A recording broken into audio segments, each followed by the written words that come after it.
Bom, então dando continuidade aí, né, aos conteúdos, vocês também viram a parte de tipos de sujeito, né?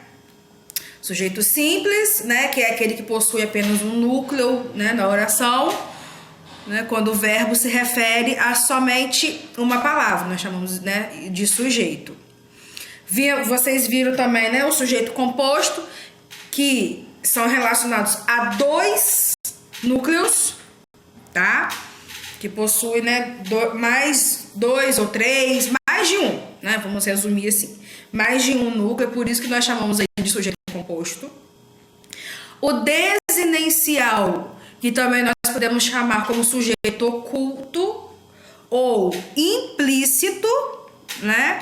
Que é aquele que não está ali aparecendo, né, na oração, mas ele pode ser determinado, né, pela flexão, número ou pessoa do verbo, ou por sua presença em alguma oração antecedente, tá? Se houvesse aí, né, uma situação em que o verbo estaria na primeira pessoa ou primeira do plural, primeira do singular ou primeira do plural, né, ele estaria de forma oculta, né, na oração, ou poderia ter dito anteriormente, né, na frase ali na oração, e quando deu a continuidade referente a esse sujeito, né, de forma,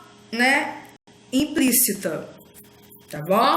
Então por isso que nós chamamos de sujeito oculto. Ele não é expresso na frase ali, mas a gente consegue identificar esse tipo de sujeito, tá? Através, né, da flexão número pessoa ou do verbo, tá? Ou pela presença dele em alguma oração anterior, tá bom? E vocês deram aí por último, né, o sujeito indeterminado, né, que é aquele no qual não é possível identificá-lo na oração. Ele então já é o contrário do sujeito oculto, tá? A gente não consegue de maneira nenhuma identificar esse sujeito, tá? Mas ele pode ser construído, elaborado através do verbo transitivo direto na terceira pessoa do plural, tá? Pelo verbo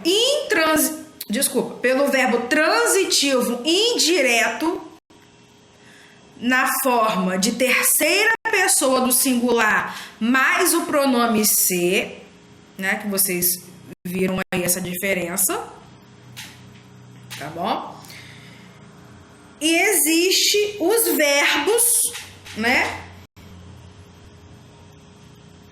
que determinam, né, se o sujeito ele vai ser desinencial e indeterminado, desinencial, oculto, né? E tem o verbo indeterminado, que foi esse último aí que vocês viram, que não, a gente não consegue identificar esse tipo, né, de sujeito, tá bom?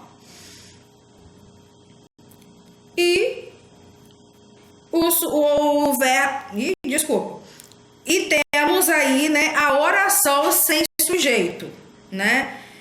Que é aquela em que o verbo, a ação do verbo não pode ser atribuída a nenhum ser, tá? Ou seja, não existe, né, na oração aí o sujeito, tá? Não tem nada a ver com o indeterminado, tá? Oração sem sujeito é quando não há sujeito nenhum. Não é que você que tem ali e você não consiga, né, identificar, como é o caso aí do sujeito indeterminado. A oração sem sujeito é aquela que não existe sujeito, tá bom? E no demais, né, os verbos aí, né, cujas declarações não se referem a nenhum sujeito, né? A gente dá o nome de verbos impessoais e podem ser aqueles verbos que indicam fenômeno da natureza, tá? Por exemplo, aí, ó, o verbo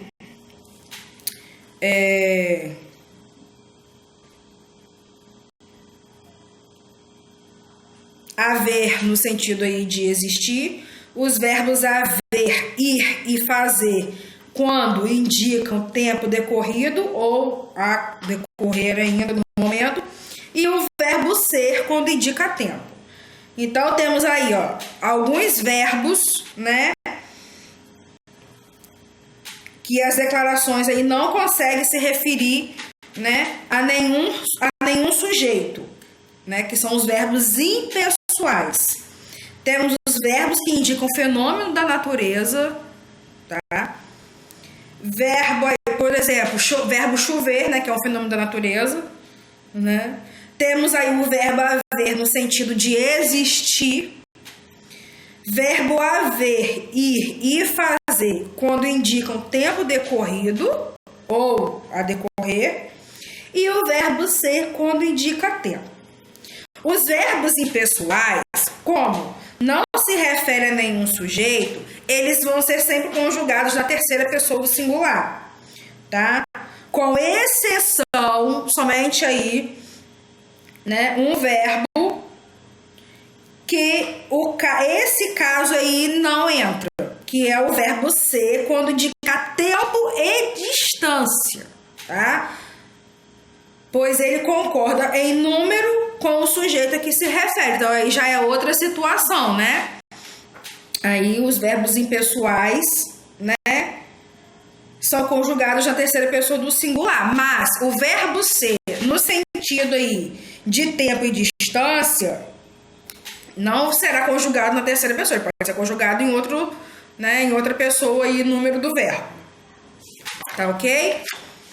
Dito isso, né, esse resuminho aí sobre, né, os tipos de sujeito, né, e os verbos impessoais, né, é basicamente isso aí. E para finalizar, né, vocês deram aí por último, e a gente vai dar continuidade no próximo bimestre, tá?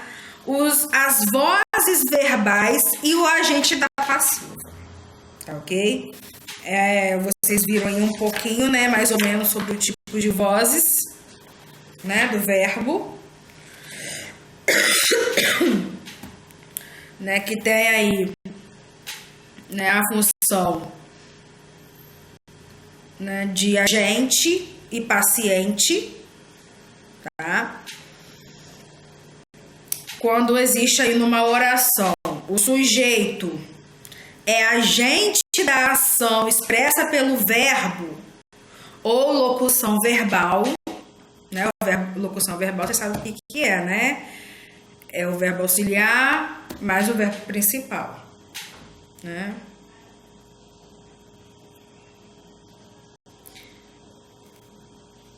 Quando isso ocorre, quando o sujeito é agente da passiva, é o agente da oração, da